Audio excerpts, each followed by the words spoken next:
I'm really excited to talk to you about our recent work, exploring the brain mechanisms supporting the memory of our sequential experience. We experience sequences across multiple facets of our daily life. For example, during this metaverse conference, you will watch an assortment of virtual poster presentations from awesome scientists over multiple days. Each of these talks may be stored as an episode, later to be recalled as a sequence of episodic memory, which constitutes this conference. But what neural mechanisms might support this? We know that the hippocampus is critical for this sequential memory, and its role is conserved across humans and rodents. But much of what we know about the coding mechanisms of hippocampal sequence memory are derived from the spatial literature. There, we have discovered that hippocampal neurons representing location can represent sequences of past, present, and future spatial locations while running or at a decision point. Particularly, theta oscillations have been shown to organize much of the spatial sequential coding. Less attention, however, has been paid to how the hippocampus may support non-spatial memory, and whether similar mechanisms are used to support it. To help shed light on this, we developed a non-spatial sequence task while recording from the hippocampus in rats. Rats were trained to nose poke and correctly identify the position of odors as in sequence or out of sequence. To identify an in-sequence odor, rats will poke and hold for 1.2 seconds and will receive a water reward, constituting one trial. Then, the next odor in the sequence would be presented after a few second interval. If the presented odor is out of sequence, however, then the animal will remove its nose from the port within the 1.2 second period to receive a reward. We recorded both the LFP and unit activity while rats completed the task. Odor coding is diffuse in the hippocampus, so we leveraged machine learning algorithms to decode the neural activity during the trial.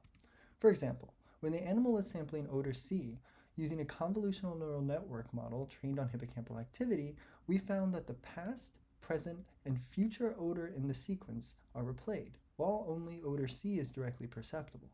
Theta activity, however, was not directly incorporated into this model. So we then asked how might theta activity support non-spatial sequential coding. We hypothesized that the past, present, and future stimulus would be replayed within each theta cycle.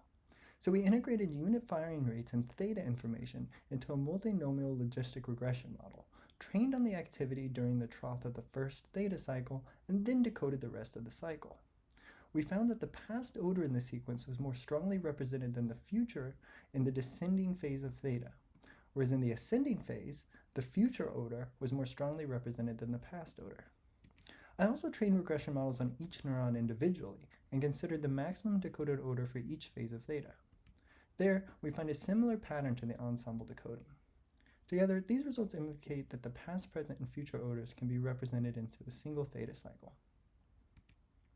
We further found that the decoded information within cycles is modulated by behavior, with both performance and trial type affecting the content of the decoded information within specific phases of theta.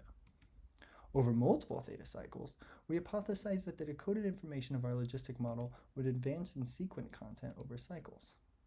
We indeed observed this pattern activity of past, present, and future odor information being replayed during the stimulus presentations. This pattern replicated our CNN results. However, we were curious if this result was more nuanced and if precession may be occurring across specific phases of theta, similar to what is observed with spatial information. Analyzing the spiking activity of our units, we found that roughly 30% of the population precessed during odor presentations, while the animal was stationary. But what about the decoded information? We used the individually fit logistic model for high resolution and computed the summed z-score decoding of the past stimulus across the population. We found that the phase of the maximum decoded order advanced across subsequent phases of theta, which we consider to be early evidence of phase precession of non-spatial, discontiguous information. Taken together, we trained rats on a complex non-spatial sequence task where odors were presented separated in time. We found that during trial periods when only a single odor was presented, the past, present, and future odor of the sequence was decoded by both neural network models and logistic regression models. We find that theta cycles can organize and link together non-spatial odor information, and that decoded information is behaviorally modulated and may precess across multiple theta phase. For more information, check out our preprint, and if you find this work interesting, I recommend Monty Sarof's poster on decoding time and Gabe Elias's poster on decoding prefrontal activity. This was a collaborative work between 3 labs and departments, bridging together neuroscience with computer science and statistics. A huge thank you to all the brilliant individuals involved, and do feel free to contact me with any comments or questions. Thank you for listening to another presentation in the sequence.